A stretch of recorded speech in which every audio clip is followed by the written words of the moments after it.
कहानी की स्टार्टिंग में हमें चाइना का टॉप लॉयर दिखाया जाता है जो आज फॉरेन से वापस अपनी कंट्री आया होता है और इसका नाम जीनी होता है।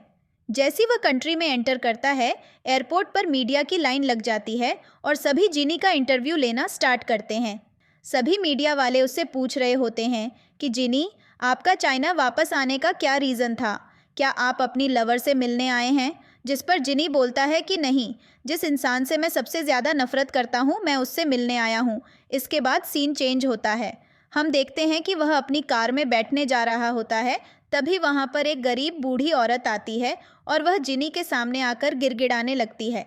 वह बोलती है कि जिनी, आपने मेरी बेटी को कई साल तक डेट किया है और जब गुस्से में कहती है कि आपको पता है कि हम बहुत दुख भरा जीवन जी रहे हैं, तो क्या आप हमें बदले में कुछ पैसे दे पाएंगे? जिनी सुनकर बोलता है, अच्छा हाँ, कितने पैसे चाहिए? 1 मिलियन, जिस पर वह औरत का लालच और बढ़ता जाता है और वह हाँ कर देती है। उसके बाद जिनी उससे बोलता है कि अगर तुम्हें सच में पैसे चाहिए तो अपनी बेटी को मेरे पास भेजो और जब वह मेरे सामने पैसे मांगने आएगी तब मैं उसको पैसे दूंगा। यह कहकर वह वहाँ से चला जाता है। इसके बाद सीन चेंज होता है। वह औरत कोई और नहीं, हमारी फीमेल लीड की मदर होती है जिसका नाम नैन्सी होता है और वह अपने घर में अपने ही बेटे से कुछ पैसों के लिए लड़ रही होती है। नैन्सी जॉब से वापस आती है और वह अपनी मदर के सामने कुछ पैसे रखती है, लेकिन उसकी माँ उन पैसों को लेकर खुश नहीं होती और उस पर चिल्लाने लगती है। वह उसे बहुत ज़्यादा मारने लगती है और उसे टॉर्चर करना शुरू कर देती है और हम देखते हैं कि नैन्सी के कान से ब्लड आ रहा होता है। उसकी सुनने वाली मशीन में कहीं दूर गिर जाती है। जाकर यहाँ हमें पता चलता है कि उसकी मॉम ने उसे बता दिया है कि जिनी वापस चाइना आ गया है और उसकी मॉम उसे फोर्स कर रही होती है कि वह जिनी के सामने जाकर भीख मांगे और उनके लिए पैसे लेकर आए। जिनी सबसे परेशान होकर दर्द की हालत में रूम में उठकर जाती है कि एक दीवार पर उसकी और जिनी की कॉलेज टाइम की बहुत सारी फ़ोटोज़ लगी होती हैं। यहाँ पर उसकी मॉम उसको बहुत ज़्यादा टॉन्ट मार रही होती हैं कि देखो, तुम्हारे साथ के जितने भी बच्चे थे वह कितने ज़्यादा सक्सेसफुल हो गए हैं और जिस लड़के को तुमने डेट किया था आज वह चाइना का सबसे बड़ा लॉयर बन गया है। तुम आज क्या हो? तुम बस एक नॉर्मल स्ट्रीट वेंडर बनकर रह गई हो। तब नैन्सी उन सारे फ़ोटोज़ को देखकर सोच रही होती है कि चलो, जिनी वापस चाइना तो आया, क्योंकि वह इतने टाइम से उसको टीवी पर ही फॉलो कर रही होती है। और इसी के साथ हम देखते हैं कि हमें उनके डेटिंग लाइफ की स्टोरी दिखाई जाती है कि उन दोनों ने कॉलेज में एक दूसरे को कैसे डेट किया था। तो जिस यूनिवर्सिटी से नैन्सी अपनी डिज़ाइनिंग की डिग्री ले रही थी, उसी यूनिवर्सिटी से जीनी ने अपने लॉ की डिग्री ली थी। और फिर उनके लास्ट ईयर में उनके कॉलेज के रिज़ल्ट अनाउंस होते हैं जिसमें जीनी फर्स्ट आता है और नैन्सी ने डिज़ाइनिंग डिपार्टमेंट में टॉप किया होता है और वह उसमें सेकेंड आती है। उन दोनों की फ़ोटोज़ कॉलेज के बिलबोर्ड पर लगी होती हैं। सभी बच्चे जिनी को अप्रिशिएट कर रहे होते हैं और इधर नैन्सी को भी उसकी फ्रेंड बहुत ज़्यादा एडमायर कर रही होती है। वह नैन्सी की एक पिक क्लिक करना चाहती थी उसे दीवार के साथ, लेकिन तब तक जिनी देख लेता है और वह लोगों से कहने लगता है कि तुम्हारे फ़ोटो क्लिक करने की वजह से मैं भी फ़ोटो में गलती से आ गया हूँ। ये तो बहुत ज़्यादा गलत है। जैसे ही नैन्सी पीछे मुड़कर जिनी की तरफ देखती है, जिनी को उससे पहले नज़र में प्यार हो जाता है और वह नैन्सी को देखते ही कहने लगता है कि चलो, हम इस मैटर को रख सकते हैं अगर डिज़ाइनिंग डिपार्टमेंट की टॉपर मुझसे बात करें। और यह देखकर वहाँ खड़े साइड पर सभी लोग इन दोनों को चेक करने लगते हैं। उसकी फ्रेंड नैन्सी को जिनी के ऊपर धक्का मार देती है और इसी के साथ इनकी डेटिंग लाइफ और लव स्टोरी स्टार्ट हो जाती है। अब एक दूसरे को काफ़ी टाइम तक डेट करते हैं और जिनी भी नैन्सी से प्रॉमिस करता है कि वह उसे ग्रेजुएशन के बाद शादी करेगा। ये दोनों एक दूसरे के साथ क्वालिटी टाइम स्पेंड करते हैं, लेकिन नैन्सी को क्या पता था कि उसके इतने अच्छे टाइम में उसके साथ क्या क्या होने वाला है। इसके बाद हमें दिखाया जाता है कि एक दिन नैन्सी के फादर यूनिवर्सिटी में नैन्सी के लिए कुछ नए कपड़े लेकर आते हैं और नैन्सी की रिच फ्रेंड्स ये सब देख लेती हैं और उसके फादर को बहुत ज़्यादा इंसल्ट करती हैं। साथ ही यह भी पता चलता है कि नैन्सी के फादर के पैर में इंजरी है और वह सही तरीके से चल नहीं सकते हैं और नैन्सी के फादर बस एक स्ट्रीट वेंडर हैं। अब नैन्सी की फ्रेंड नैन्सी के फादर का बहुत ज़्यादा मजाक बनाती हैं और वह जो कपड़े नैन्सी के लिए लाए होते हैं उनका भी, लेकिन तब तक वह नैन्सी आ जाती है और उन सबको मुंहतोड़ जवाब देती है और उनको वहाँ से भगा देती है। इसी के साथ वह अपने फादर से बहुत अच्छे से बात करती है और उनको भी वहाँ से भेज देती है। लेकिन अब यहाँ से शुरू होता है नैन्सी की लाइफ का सबसे डार्क फेज़। हमें दिखाया जाता है कि वह जो रिच बच्चे थे जो नैन्सी के फादर को बुली कर रहे थे, उन्होंने नैन्सी को किडनैप कर लिया होता है और अब नैन्सी को कॉलेज के एक क्लास में बहुत ज़्यादा बुली कर रहे होते हैं और उसको बहुत ज़्यादा इंसल्ट भी करते हैं। नैन्सी बार दर्द से तड़प रही होती है। इसके अगले सीन में हमें दिखाया जाता है कि नैन्सी इंजर्ड हालत में अपने घर आती है, लेकिन उसकी मदर को कुछ भी फर्क नहीं पड़ रहा होता है क्योंकि उन बुलीज के पेरेंट्स ने नैन्सी की मॉम को 1 मिलियन पैसे दिए होते हैं और नैन्सी की मॉम लालच की वजह से अपनी बेटी को दोष देने लगती है और बोलती हैं कि तुम्हारे अंदर कुछ कमी है, इसीलिए वह बच्चे सिर्फ तुमसे बुली करते हैं, बाकी और किसी को नहीं। साथ ही नैन्सी से यह भी कहती हैं कि तुम अपना मुंह बंद रखना क्योंकि तुम्हें पता है हम इतना पैसा कभी नहीं जोड़ पाते और न ही तुम्हारे भाई के लिए एक लग्जूरियस लाइफ अफोर्ड कर पाते। तभी हमें दिखाया जाता है कि उसके फादर बहुत ही ज़्यादा गुस्से की हालत में होते हैं और वह चाकू लेकर उन बच्चों को मारने जा रहे होते हैं और उनको बहुत ज़्यादा गुस्सा आ रहा होता है कि कुछ लोगों ने उनकी बेटी को इतना ज़्यादा परेशान किया। नैन्सी भागती भागती उनके पीछे जा रही होती है और वहाँ पर बहुत तेज़ बारिश हो रही होती है, लेकिन इसके अगले सीन में हमें दिखाया जाता है कि उसके फादर की अचानक डेथ हो जाती है क्योंकि बारिश होने की वजह से वह चाकू के ऊपर खुद ही स्लिप होकर गिर गए होते हैं। नैन्सी की मॉम भी वहीं होती हैं। अब नैन्सी भारी बारिश में अपने फादर को उठाने की कोशिश कर रही होती है, लेकिन उसकी मदर सारा ब्लेम नैन्सी के ऊपर डाल देती है और उसको एक मर्डर घोषित कर देती है। नैन्सी अपने फादर को हॉस्पिटल लेकर जाती है, लेकिन तब तक बहुत ज़्यादा देर हो जाती है और रोते रोते उसके फादर की वहाँ डेथ हो जाती है। अब इसी बीच में नैन्सी के पास जीनी का फ़ोन आ रहा होता है। नैन्सी जीनी का कॉल पिक कर लेती है और उससे बात करना स्टार्ट करती है। जीनी न्यूज़ की आवाज़ सुनकर समझ जाता है कि नैन्सी रो रही है और उससे सब पूछता है कि आखिर तुम क्यों रो रही हो, जिस पर नैन्सी उसे सारी सच्चाई बता देती है। जिनी उसे बोलता है कि तुम वहीं रुकना, मैं अभी आ रहा हूँ। और हमें दिखाया जाता है कि जिनी नैन्सी से मिलने हॉस्पिटल आ रहा होता है। इधर नैन्सी भागती हुई रोड पर जाती है जिनी को ढूंढने, लेकिन हमें दिखाया जाता है कि वहाँ पर जिनी तो नहीं, उसके पेरेंट्स आ गए होते हैं, जिनके फादर नैन्सी को देखकर बहुत ज़्यादा भड़कने लगते हैं और वह नैन्सी से बोलते हैं कि मैं अपने बेटे को फॉरेन शिफ्ट कर रहा हूँ, लेकिन मैं चाहता हूँ कि उससे पहले तुम मेरे बेटे से ब्रेकअप कर लो क्योंकि तुम मेरे बेटे के लायक नहीं हो, क्योंकि तुम्हारा स्टैंडर्ड हमारे बिल्कुल भी बराबर नहीं है। ऐसा बोलकर वह नैन्सी को बहुत ज़्यादा टॉर्चर करते हैं, उसे बहुत ज़्यादा ब्लैकमेल करते हैं और उसे वहीं छोड़कर चले जाते हैं। तब तक वहाँ पर नैन्सी को दिखाया जाता है कि वह कूल बनकर जिनी से ब्रेकअप कर लेती है, जिन्हें उसे बहुत बोलता है और यहाँ पर नैन्सी खुद को लालची दिखाने का ट्राई करती है, जिस चीज़ से जिनी बिल्कुल टूट जाता है और वही बेहोश होकर रोड पर गिर जाता है। इधर नैन्सी टैक्सी लेकर वहाँ से जाने लगती है, लेकिन जैसे ही वह जिनको रोड पर गिरता हुआ देखती है, वह टैक्सी से उतरकर उसके पास जाने लगती है, लेकिन तब तक जिनी के फादर आकर उसे वहाँ से ले जाते हैं और नैन्सी वहीं सड़क पर बारिश में बिलखती रोती रहती है। इसके बाद सीन चेंज होता है। हमें दिखाया जाता है कि नैन्सी कई सालों तक अपने फादर के मर्डर केस में जेल में रही। इसी बीच उसने एक बेटी को भी बर्थ दिया और वह इन्हें कई सालों में जिनी को फॉलो करना नहीं भूली। वह नहीं के सारे लाइफ अपडेट को टीवी के जरिए देखती रहती थी, साथ ही उसकी बेटी भी वह चीज़ें देखती रहती थी। अब सीन बदलता है। हम देखते हैं कि जिनी उन सारी मेमोरीज़ को दीवार पर लगी फ़ोटोज़ के ज़रिए याद कर रहा होता है, लेकिन उसकी मॉम अगर उसे मारना शुरू कर देती है और एक बार फिर उसके कान की मशीन दूर जाकर गिरती है। तब तक वहाँ पर उसकी बेटी आ जाती है जो काफ़ी बड़ी हो चुकी थी और वह अपनी नानी को रोकने का ट्राई करती है कि वह उसकी मदर को ना मारे। जिनी एक बार फिर अपनी कान की मशीन को उठाता है और वह उन सबसे बोलता है कि वह ऐसा कुछ नहीं करने वाला है। इसके बाद सीन चेंज होता है। नैन्सी अपनी बेटी को सुलाने जा रही होती है। अब सीन बदलता है। इधर हमें जिनी को दिखाया जाता है जिसने रियूनियन ऑर्गेनाइज करवाया होता है और वह अपने सभी कॉलेज फ्रेंड्स से मिल रहा होता है। तभी वहाँ पर नैन्सी के भाई और उसकी मॉम पहुँच जाते हैं और वह जिनी के सामने फिर से पैसों की डिमांड करते हैं, जिन्हें उनको कुछ पैसों का लालच दिया है, जिसको देखकर उसकी मॉम लालच में आ जाती है और पैसे को लेने के लिए तैयार हो जाती है।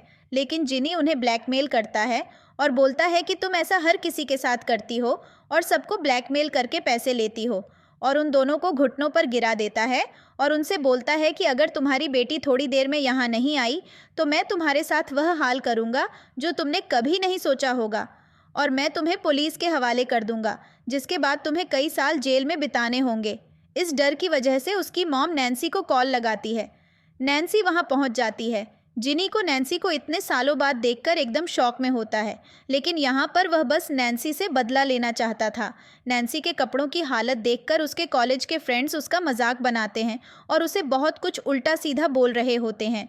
इसके बाद हम देखते हैं कि नैन्सी जिनी से रिक्वेस्ट करती है कि उसकी मॉम और उसके भाई को जाने दे, लेकिन जिनी बोलता है कि मैंने कभी नहीं देखा कि कोई खड़े खड़े रिक्वेस्ट कर रहा होता है, तो मुझे अपने घुटनों पर आना पड़ेगा।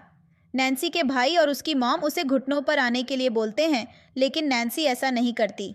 तभी हम देखते हैं कि उसका एक बैचमेट हटाकर नैन्सी के ऊपर पानी डाल देता है और उसे पैर मारकर नीचे गिरा देता है। अब नैन्सी जिनी के पैर का सपोर्ट लेकर उठती है, लेकिन जिनी को इन सब चीज़ों से भी फर्क नहीं पड़ रहा होता है और वह अभी भी नैन्सी को घुटनों पर आने के लिए बोल रहा होता है। लेकिन जिनी यहाँ पर कोई भी मौका नहीं छोड़ रहा होता है नैन्सी को छोटा दिखाने का। वह अपने बाकी बैचमेट्स के साथ नैन्सी के लिए एक प्रैंक तैयार करवाता है, जिसमें उसे किसी रैंडम आदमी को 3 मिनट तक किस करना होगा और सभी यह सुनकर हंसने लगते हैं।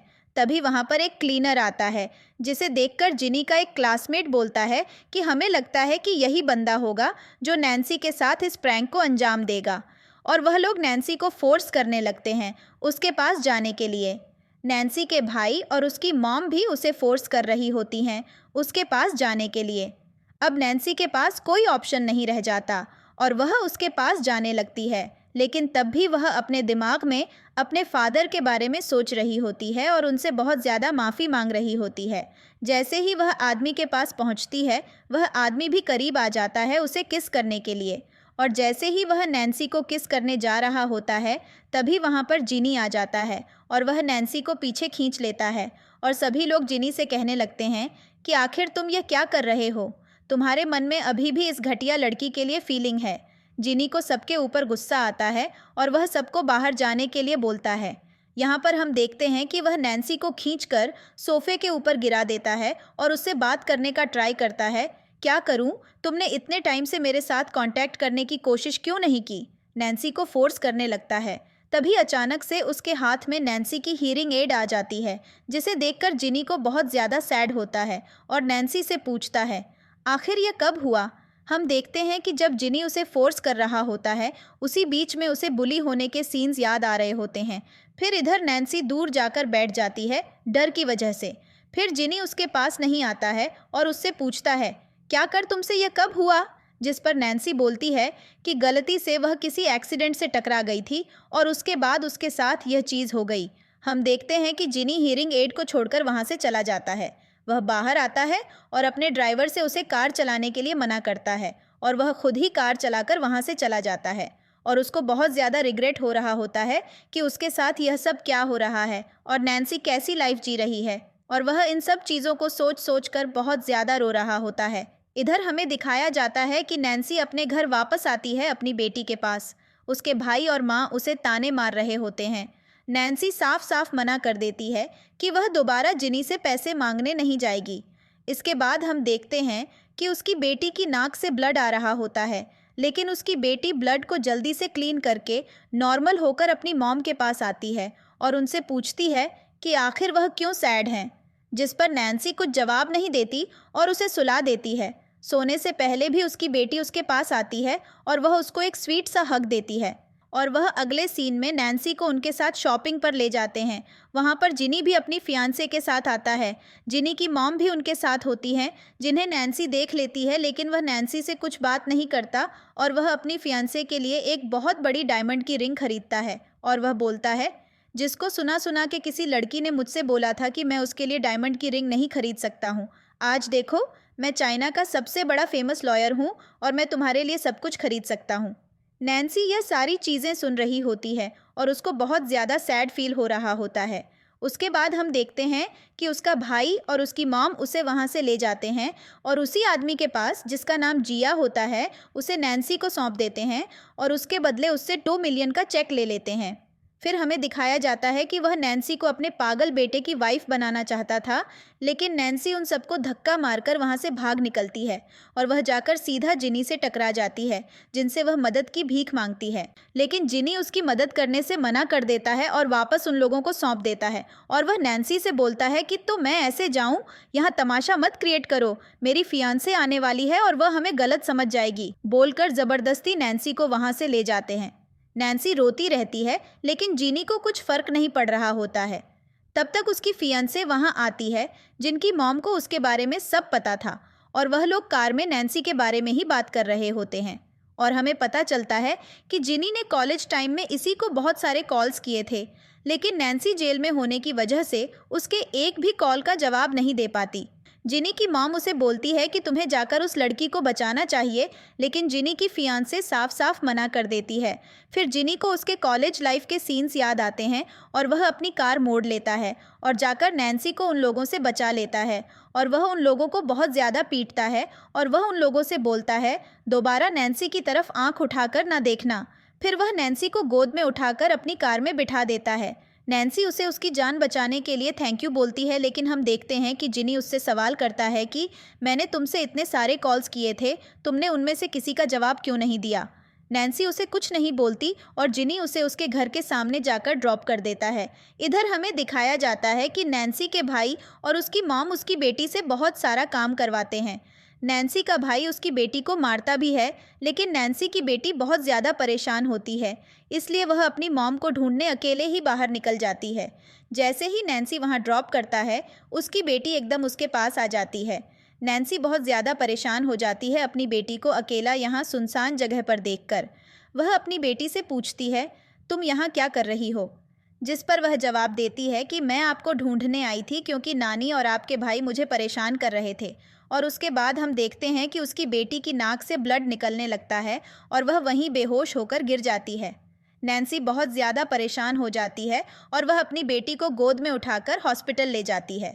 अगले दिन हॉस्पिटल में उसे पता चलता है कि उसकी बेटी को ल्यूकीमिया नाम की एक बीमारी है।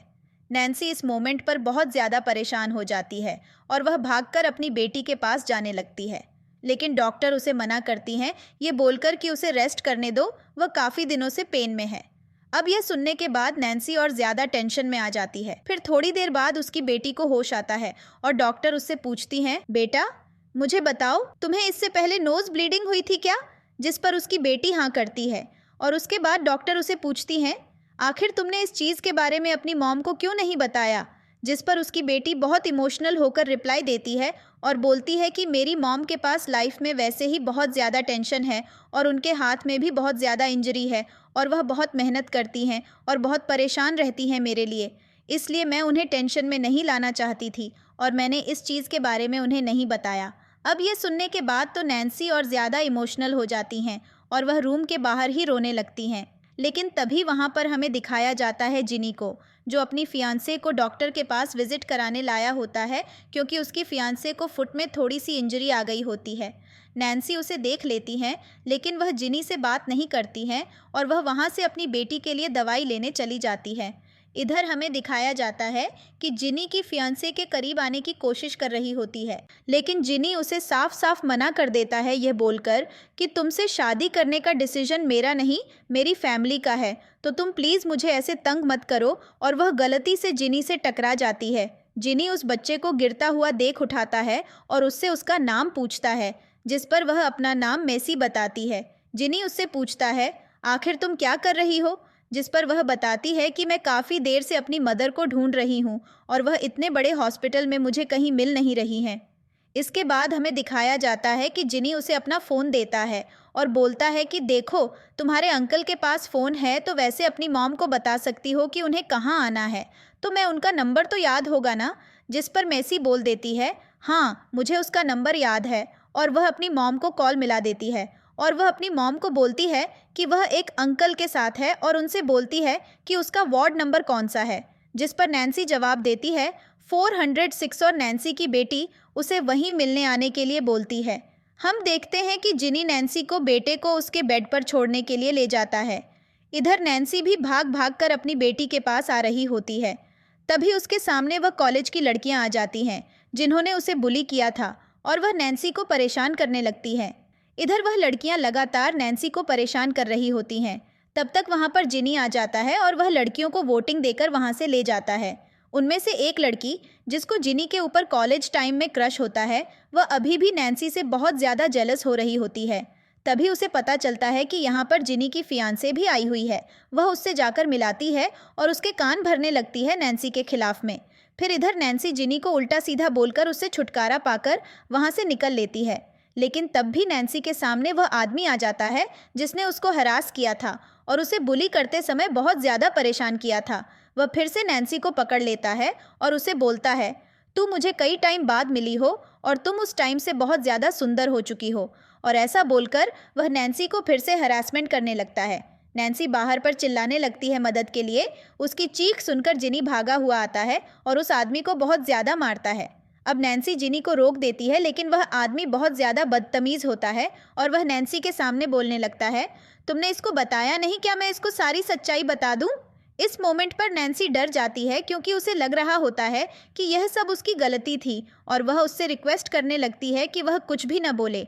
लेकिन वह आदमी बहुत बदतमीज़ था, इसलिए वह जिनी के सामने बोलने लगता है कि तो मैं याद हूँ तुम्हारी गर्लफ्रेंड मेरे साथ एक रात सोई थी।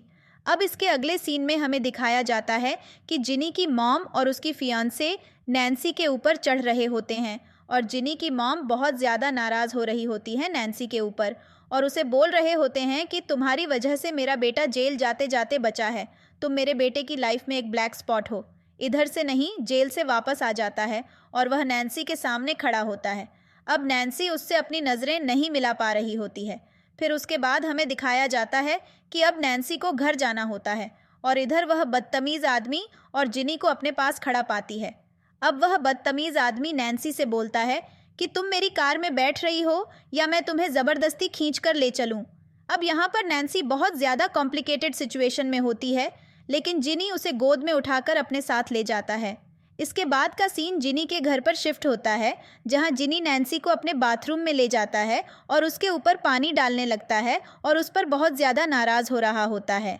यहाँ पर हमें जिनी का इमोशनल ब्रेकडाउन देखता है और वह नैन्सी से बार बार बोल रहा होता है कि तुम्हें पता है ना कि मैं तुमसे कितना ज़्यादा प्यार करता था और तुमने आखिर मेरे साथ ऐसा क्यों किया। यहाँ देखते हैं कि नैन्सी के हाथ में जो इंजरी होती है वह दिखने लगती है, लेकिन जिनी के देखने से पहले वह उसे छुपा लेती है और यहाँ पर जिनी एकदम टूट चुका होता है और वह नैन्सी को बाथरूम में अकेला छोड़कर वहाँ से चला जाता है। इधर हमें हॉस्पिटल का सीन दिखाया जाता है, जहाँ नैन्सी की बेटी उसे ढूंढ रही होती है और वह गलती से फिर से जिनी की मॉम से टकरा जाती है। जिनी की मॉम नैन्सी की बेटी को देखकर उसे सिंपैथी दिखाने लगती हैं और उससे पूछती हैं, तुम अकेले यहाँ क्या कर रही हो? जिस पर वह बोलती है कि मैं अपनी मॉम को ढूंढ रही हूँ। इसके बाद हम देखते हैं कि जिनी की मॉम उससे पूछती हैं, आखिर तुम्हारी मॉम का क्या नाम है? जिस पर वह अपनी मॉम का नाम नैन्सी बताती है।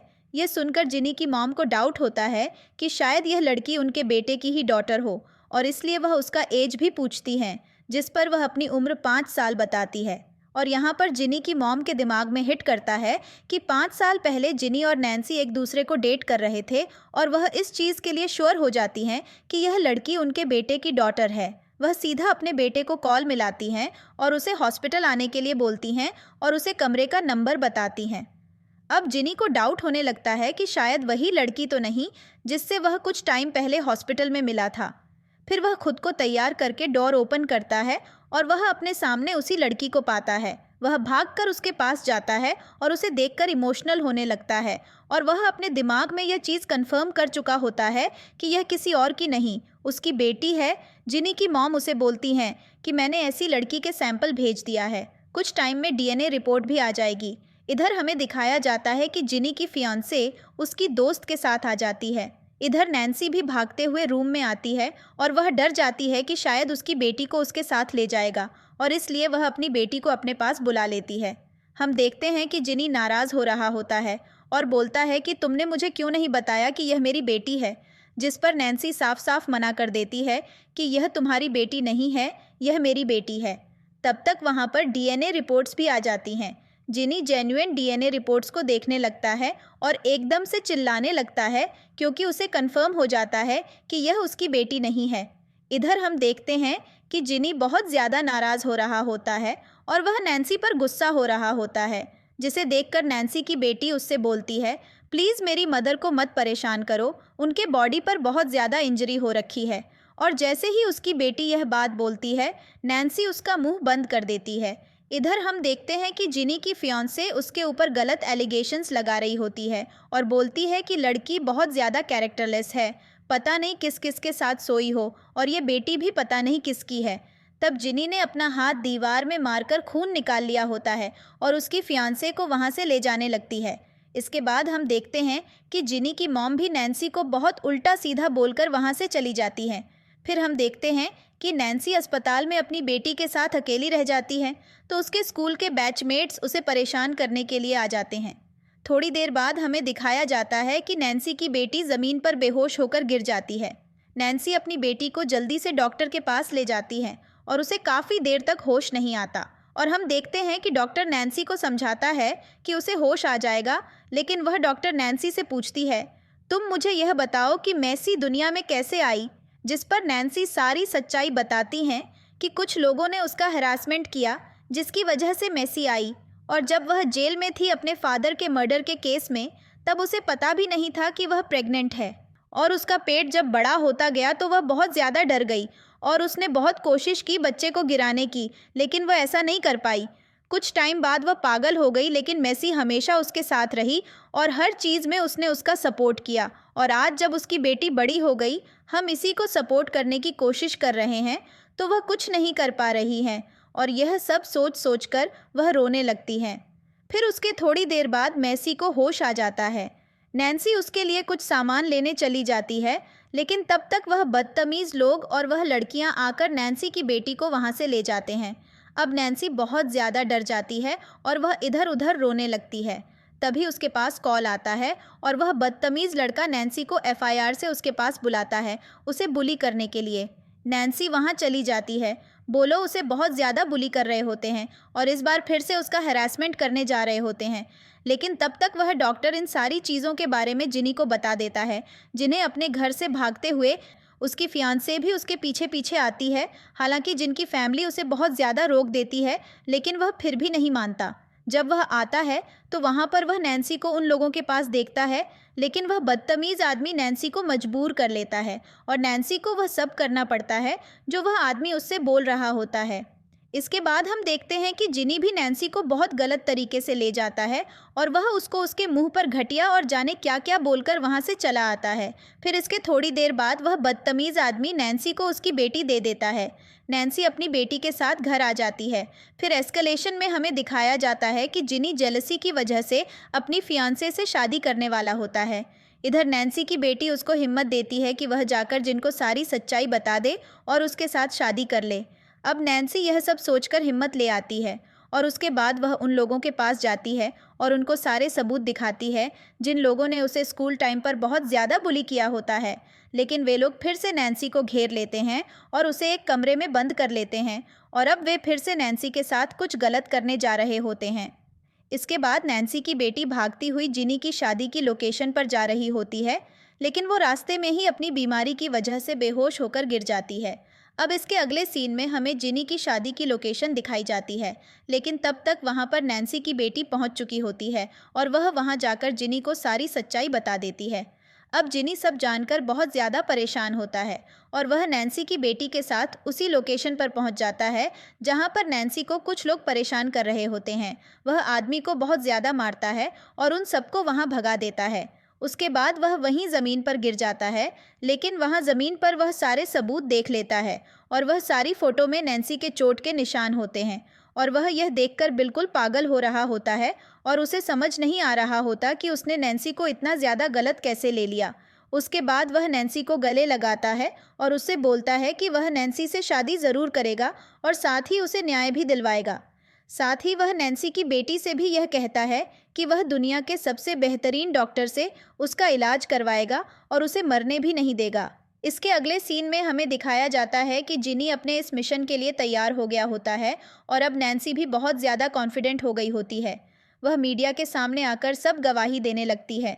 तब तक वो लोग भी वहाँ आ जाते हैं और हमें दिखाया जाता है कि नैन्सी का भाई और उसकी मॉम नैन्सी और जिनी को गलत साबित करने लगते हैं। वे बोलते हैं कि नैन्सी खुद ऐसी लड़की है जो खुद बाकी दूसरे लड़कों से आकर्षित हो जाती है। साथ ही वे लोग जिनी के कैरेक्टर पर भी उंगली उठाते हैं। अब यह सब देखकर पुलिस बहुत खुश होती है क्योंकि सब कुछ सही हो रहा है और उन्हें बस केस जीतने से मतलब होता है। इन सारी चीज़ों को देखकर नैन्सी बहुत ज़्यादा टेंशन में आ जाती है और उसे समझ नहीं आता कि अब वह क्या करें। इसके बाद सीन बदलता है। हमें जिनी के घर का सीन दिखाया जाता है। जिनी के पिता और उसकी माँ उसके ऊपर चिल्ला रहे होते हैं, यह बोलकर कि तुम उस कैरेक्टरलेस लड़की की मदद क्यों कर रहे हो। साथ ही जिनी की फियांसे भी उसके आसपास भटक रही होती है और वह उसे समझाने का प्रयास कर रही होती है कि प्लीज़ ऐसा कुछ मत करो क्योंकि इससे हमारा रिलेशनशिप खतरे में आ जाएगा। लेकिन जिनी उन सबको यह चीज़ साफ साफ क्लियर कर देता है कि वह अब इस लड़की से शादी नहीं कर सकता, जिसकी वजह से जिनी की फियांसे बेहोश होकर नीचे गिर जाती है और उसके माता पिता उसे देखकर उठाने लगते हैं। इधर सीन बदलता है। हमें पुलिस को दिखाया जाता है और ख़ासकर उस बदतमीज़ इंसान को जिसने नैन्सी का हरासमेंट किया था। वह आदमी अपने बाकी दोस्तों के साथ जिनी और नैन्सी की हार की बातें कर रहा होता है और वह वहाँ पर कोई गेम खेल रहा होता है। लेकिन तभी वहाँ पर नैन्सी की बेटी भी आ जाती है और उसे देखकर वह बदतमीज़ आदमी बहुत कुछ उल्टा सीधा कहने लगता है। हमें पता चलता है कि वह आदमी इतना ज़्यादा घमंडी होता है और वह कभी अपने परिवार को आगे नहीं बढ़ा सकता था क्योंकि उसके अंदर कुछ दिक्कत होती थी। लेकिन उसने एक फॉर्च्यूनर टेलर से बात की थी और उसने उसे बताया था कि जब वह किसी के साथ कुछ गलत करेगा तब उसे एक बच्चा मिलेगा और उसे लग रहा होता है कि उसने नैन्सी के साथ जो गलत किया है उसके चलते यह बच्चा हुआ है, यानी कि मेसी वह उसी की बेटी है। वह मेसी के पास जाता है और उससे सवाल करता है, क्या तुम्हें पता है तुम्हारे पिता कौन हैं? जिस पर मेसी जवाब देती है, नहीं, मेरे कोई पिता नहीं है। इसके बाद वह उसके हाथ से वह गेम लेती है और उसे दिखा देती है। इसके बाद वह बदतमीज़ आदमी उसके पास जाता है और उससे बोलता है, क्या तुम मेरी बेटी बनोगी क्योंकि मेरे पास बहुत सारे पैसे हैं। जिस पर मेसी साफ साफ मना कर देती है और बोलती है, मैं तुम्हें बिल्कुल भी पसंद नहीं करती हूँ। हम देखते हैं कि वह बदतमीज़ आदमी किसी के सिर से एक बाल खींच लेता है और उसे धक्का देकर वहाँ से चला जाता है। इधर उसका दोस्त उसे अपने साथ ले जाता है और वह एक डॉक्टर को कॉल करता है और उसे डीएनए टेस्ट कराने के लिए सैंपल देने जा रहा होता है। तब तक वहाँ पर नैन्सी को ढूंढते हुए आ जाती है, लेकिन वे लोग उसे एफआईआर से परेशान करने लगते हैं, जिस पर नैन्सी की बेटी उसे बचाने के लिए आती है, लेकिन वे लोग उसे धक्का मार देते हैं और वह वहीं बेहोश हो जाती है। इसके बाद वहाँ पर जिनी आ जाता है और वह जिनी और नैन्सी दोनों से कहती है कि मुझे यहाँ नहीं रहना, मुझे घर जाना है। इसके बाद सीन बदलता है। वे लोग मेसी को बाहर घुमाने के लिए ले जाते हैं। नैन्सी की बेटी नैन्सी से एक हिरण वाला मास्क मांगती है। नैन्सी वह खरीदने के लिए चली जाती है। इधर वो लड़की जिनी के साथ वॉक करने के लिए निकल आती है और वह जिनी को उन 5 साल पुरानी सारी कहानियाँ बताने लगती है कि कैसे उसकी माँ मानसिक अस्पताल में होने के बाद भी उसे फॉलो करती थी, हमेशा उसे टीवी से देखती रहती थी और हमेशा विश करती थी कि जिनी वापस आ जाए। साथ ही वह अपनी संघर्ष की बातें भी बताने लगती है कि माँ ने ठीक होने के बाद मुझे बहुत अच्छे से संभाला और माँ के साथ बहुत कुछ गलत हुआ और इसलिए मैं चाहती हूँ कि माँ अपनी आगे की लाइफ में बस खुश रहे और इसीलिए मैं आपको ट्रस्ट करती हूँ। हमें इस सीन में दिखाया जाता है कि वह सारी बातें जिनी के कान में बोल रही होती हैं और उसके मुंह से बहुत ज़्यादा खून भी आ रहा होता है, लेकिन जिनी यह चीज़ें नहीं देख पा रहा होता क्योंकि वह यह सारी बातें उसके कान में बोल रही होती हैं। फिर हम देखते हैं कि इधर नैन्सी भागती हुई आती है और वह दोनों को आवाज़ लगाती है। जैसे ही वह नैन्सी की आवाज़ सुनती है, वह अपना खून पोंछ लेती है। इसके बाद वह नैन्सी से बहुत हंसकर मिलाती है और वह हिरण वाले मास्क को लेकर खुश हो जाती है। अपनी मॉम से बोलती है कि मॉम, आपने हमेशा डियर की तरह मुझे प्यार किया है और आप हमेशा करोगे। साथ ही वह ये भी बोलती है कि मैंने हमेशा से विश किया था कि अंकल जिनी वापस आ जाएं और वह वापस आ चुके हैं और अब आपकी लाइफ हमेशा खुश रहेगी। ऐसा बोलती वह बेहोश होने लगती है और उसके मुंह से ब्लड आने लग जाता है और यह सीन काफ़ी ज़्यादा इमोशनल हो जाता है। जिनी और नैन्सी बहुत ज़्यादा परेशान हो जाते हैं कि आखिर यह क्या हो रहा है और उसको हॉस्पिटल ले जाने की बात करते हैं, जिस पर वह लड़की मना कर देती है। अब मुझे नहीं से कई सारी बातें करती है और उसे बोलती है कि मैं चाहूँगी कि अगली लाइफ में भी आप ही मेरी मॉम बनो, जिस पर जिनी नहीं बोलती है, क्यों नहीं, मैं ही आपकी मॉम बनूँगी। और वह लोग बहुत ज़्यादा इमोशनल हो रहे होते हैं और वह शादी जिनी से भी बोलती है, मुझे पता है आप मेरी मॉम का बहुत ज़्यादा ध्यान रखोगे और मेरा टाइम यही ख़त्म होता है। आप जिनको भी बहुत ज़्यादा इमोशनल होती हैं उसको मरता हुआ देखकर उसके बाद नैन्सी के हाथ से वो डियर वाला मास्क लेती है और उसको लगाकर हंस कर दिखाती है और जैसी वह अपने चेहरे से मास्क उतार देती है उसकी डेथ हो जाती है। अब जिनी और नैन्सी तो फुट फुट कर रोते हैं। इसके अगले सीन में हमें दिखाया जाता है कि नैन्सी बेहोश होती है और वह हॉस्पिटल में इधर उधर मैसेज को ढूंढने लगती है जाकर, और वह इधर उधर दूसरों के बच्चों में अपनी बेटी को ढूंढ पा रही होती है। फिर वह एक विशिंग ट्री के पास पहुंचती है और उसे वहां पर उसकी बेटी की लिखी हुई विश मिलती है, जिसको देखकर वह ज़्यादा इमोशनल हो जाती है और फुट फुट कर रोने लगती है। उसके पीछे तभी वहां पर जिनी भी आ जाता है और उसे संभालने का ट्राई करता है। फिर उसके बाद सीन चेंज होता है। हमें दिखाया जाता है किसी बदतमीज़ आदमी के पास रिपोर्ट्स आ चुकी होती हैं और उसको अभी भी नहीं पता होता कि उसकी बेटी अब इस दुनिया में नहीं रही है। जैसे ही वह डीएनए रिपोर्ट्स देखता है वह बहुत ज़्यादा खुश हो जाता है, क्योंकि उसे पता चल जाता है कि मेसी ही उसकी बेटी थी और अब से लगता है कि वह इन सब चीज़ों के दम पर केस जीत लेगा। इधर हमें उन बाकी लड़कियों को भी दिखाया जाता है और उनके साथ जिनी की फियांसे भी बैठी होती हैं। वे लोग ड्रिंक कर रहे होते हैं और हम देखते हैं कि वे लड़कियां गलती से जीने के फियांसे को वो वीडियो दिखा देती हैं जिसमें उन्होंने जिनी को बहुत ज़्यादा बुली किया होता है और उनको लग रहा होता है कि जिनी की फियांसे अपने सपोर्ट करेगी हर चीज़ में। फिर इसके बाद हम एक सीन दिखाया जाता है जहां पर कोर्ट में इन सारी चीज़ों की सुनवाई चल रही होती है और यहां पर जिनी केस हारता हुआ नज़र आ रहा होता है, क्योंकि उसे इन सब चीज़ों के लिए विटनेस चाहिए होता है और उन लोगों को पता होता है कि उनके लिए कोई गवाही नहीं देगा। लेकिन तभी वहां पर एंट्री होती है इस कहानी के ट्विस्ट की। जीनी की फियांसे आकर इन सारी चीज़ों की गवाही देती है और वह जज के सामने यह चीज़ कबूल करती है कि लास्ट नाइट जब वह इन लड़कियों के साथ ड्रिंक कर रही थी तो उन्होंने खुद कन्फेस किया था कि इन लोगों ने नैन्सी को बहुत ज़्यादा बुली किया है, और उनके सामने एक पेन ड्राइव दिखाती है जिसमें उस वीडियो की रिकॉर्डिंग होती है।